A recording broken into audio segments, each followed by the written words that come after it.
అందరికీ నమస్కారం. తన్వి చెప్పే కథలకు స్వాగతం. ఈరోజే మొదటిసారిగా మా ఛానల్ చూస్తున్నట్లయితే ప్లీజ్ లైక్ చేయండి, షేర్ చేయండి, సబ్స్క్రైబ్ చేసి మమ్మల్ని సపోర్ట్ చేయండి. ఈరోజు అతిపెద్ద అమావాస్య, అందులోనూ సోమవారం వచ్చింది కాబట్టి దీన్ని సోమవతి అమావాస్య అని అంటారు. సోమవతి అమావాస్య అంటే శివుడికి చాలా ఇష్టమైన రోజు. మరి ఇంతటి పవిత్రమైన రోజున ఈ కథలు వింటే చాలు, జన్మల పాపాలు తొలగి కోటి జన్మల పుణ్యం లభిస్తుంది, సకల శుభాలు కలుగుతాయి. మరి ఆ కథ ఏంటో ఇప్పుడు మనం ఈ వీడియోలో తెలుసుకుందాం. కొంతమంది సంతానం కోసం, సంతాన రక్షణ కోసం ఈ వ్రతాన్ని ఆచరిస్తారు.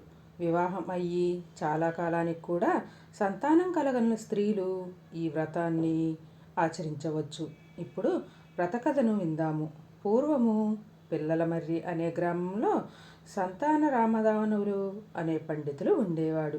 ఆయనకు 7 మగ పిల్లలు. అందరికీ పెళ్ళిళ్ళు అయ్యి కోడళ్ళు కాపురానికి వచ్చారు.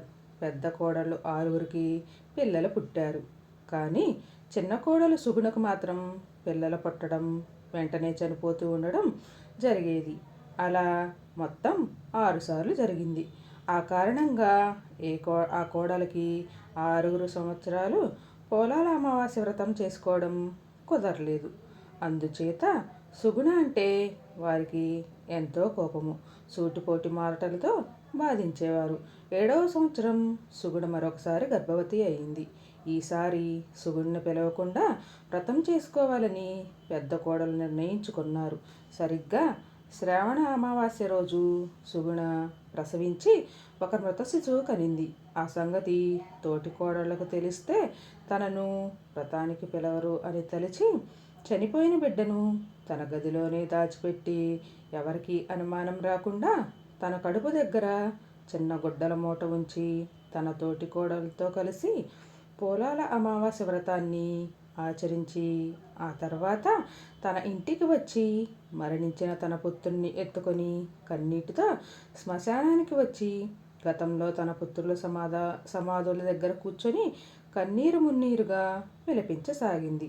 అప్పటికి బాగా చీకటి పడిపోయింది.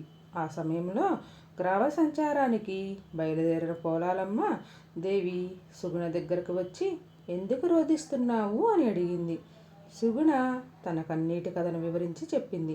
పోలాలమ్మదేవి జాలిపడి, సుగుణ, నీవు బాధపడకు, నీ పుత్రుల సమాధుల దగ్గరికి వెళ్ళి ఏ పేరైతే నీ పిల్లలకి పెట్టాలి అని అనుకున్నావో ఆ పేర్లతో వారిని పిలువు అని చెప్పి మాయమైంది. సుగుణ వెంటనే ఆ సమాధుల దగ్గరికి వెళ్ళి తన పుత్రుల్ని పేరు పేరున పిలిచింది. వెంటనే ఆ సమాధుల నుంచి ఆమె పిల్లలు సజీవంగా లేచి వచ్చి తమ తల్లిని కౌగిలించుకున్నారు. సుగుణ ఎంతో ఆనందంగా వారిని దగ్గరకు తీసుకొని వారిని వెంట పెట్టుకుని ఇంటికి తిరిగి వచ్చి జరిగిన విషయాన్ని మొత్తం తన తోటి కోడలకు చెప్పింది. అందరూ ఎంతగానో సంతోషించారు. ఆ రోజు నుంచి ప్రతి శ్రావణ అమావాస్య రోజు ఈ వ్రతాన్ని ఆచరిస్తూ పిల్లా పాపలతో ఆనంద జీవితాన్ని అనుభవించి ధరించారు. పూర్వకాలంలో మధుర పట్టణంలో సోమశేఖర వర్మ అనే ఒక బ్రాహ్మణుడు ఉండేవాడు. అతని భార్య పేరు విశాలాక్షి. వారిద్దరూ గృహస్థు ధర్మాన్ని పాటిస్తూ సకల ఉపచారాలు చేస్తూ జీవితాన్ని సుఖ సంతోషాలతో గడుపుతున్నారు.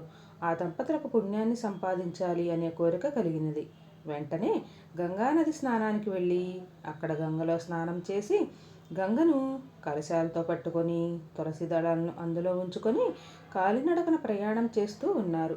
వారు అలా ప్రయాణిస్తూ ఉన్న కాలంలో ఒక వర్తకుడు వచ్చి పశ్చిమ దేశం నుంచి ప్రయాణమై సరుకులతో ఆ దారినే వెళ్తున్నాడు. అతను తన సరుకుల్ని 2 ఎడ్ల బండి మీద వేసుకొని కాలకల్పుడు అనే తన నౌకరు చేత బండిని తోలించుకొని వెళ్తున్నారు. అయితే ఆ బండ్లకు కట్టిన ఎద్దుల్లో ఒకటి ముసలి ఎద్దు. అది బాగా నీరసంగా ఉండటంతో బండిని లాగలేక లాగుతుంది.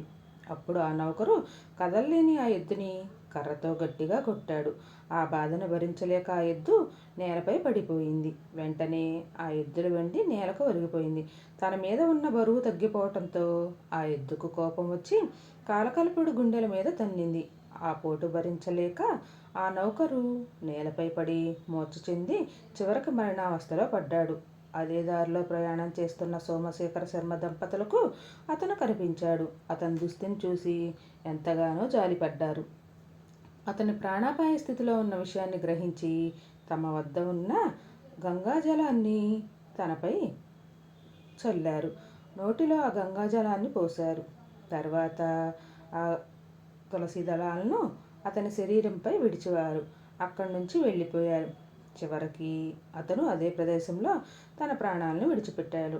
అలా సోమశేఖర దంపతులు కొంత దూరం నడిచిన తర్వాత కొంతమంది భయంకరమైన ఆకారులు కనిపించేవారు. చావు దెబ్బలు తిని రక్తాన్ని కక్కుతూ కాళ్ళు చేతులు విరిగిపోయి నడవలేక మురుగుతూ కనిపించారు. వారిని చూసి ఆ దంపతులు ఇలా అంటున్నారు, అయ్యా మీరెవరు, మీరు ఎందుకు ఇలా బాధపడుతున్నారు అని ప్రశ్నించాడు. వారు ఆ మాటలు విని, మేము యముడి దూతలము, విష్ణు కింకరులు, మాకు పెద్ద వాదం జరిగింది. వారిని మేము ఎదిరించలేకపోయాము. వారు మమ్మల్ని శిక్షించారు అని చెప్పగా సోమశేఖరుడు వారిని విష్ణు కింకరులు ఎందుకు దండించారు అని ప్రశ్నించాడు. అందుకు వారు, మా ప్రభువైన యమధర్మరాజు ఒక వర్తకుడు మరణించాడని చెప్పి అతని ప్రాణాలు వెంటనే తీసుకొని రమ్మని మాకు ఆజ్ఞాపించి చెప్పారు. మేము ఆయన మాటలు విని అతన్ని తీసుకుని వెళ్ళడానికి వచ్చాము. కానీ ఇక్కడ విష్ణుదూతలు మాత్రం ఇతను ఏం పాపం చేశాడని మీతో తీసుకుని వెళ్తున్నారు అని అడిగారు. అందుకు మేము వివరంగా, వాడు మొదటి నుంచి పాపాలే చేశాడు, ఒక్క పుణ్య కార్యక్రమం కూడా చేయలేదు. చివరి దశలో కూడా లేవలేని వృద్ధ వృషభాన్ని చావగొట్టి మహాపాపాన్ని పొందిన జీవి అని చెప్పాము.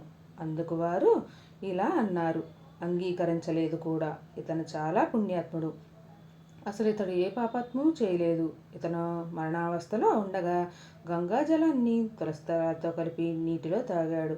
ఇతని శరీరంపై తులసి ఆకులు ఉంచుకున్నాడు. అత్యంత కారంలో నారాయణ నామస్మరణం చేస్తూ ఇక్కడ ఉన్నాడు. పాపాలు అంటవు, ముందు మీరు ఇక్కడి నుంచి వెళ్ళండి అంటూ మమ్మల్ని చావబాది అతన్ని వైకుంఠానికి తీసుకుని వెళ్ళారు అని చెప్పగా ఆ మాటలు విన్న సోమశేఖర శర్మ గంగా మహిమను, తులసి పవిత్రను అత్యంత కాలంలో హరినామస్మరణ చేయడం వల్ల కలిగిన ఫలితాన్ని ప్రత్యక్షంగా విని ఎంతో సంతోషించాడు.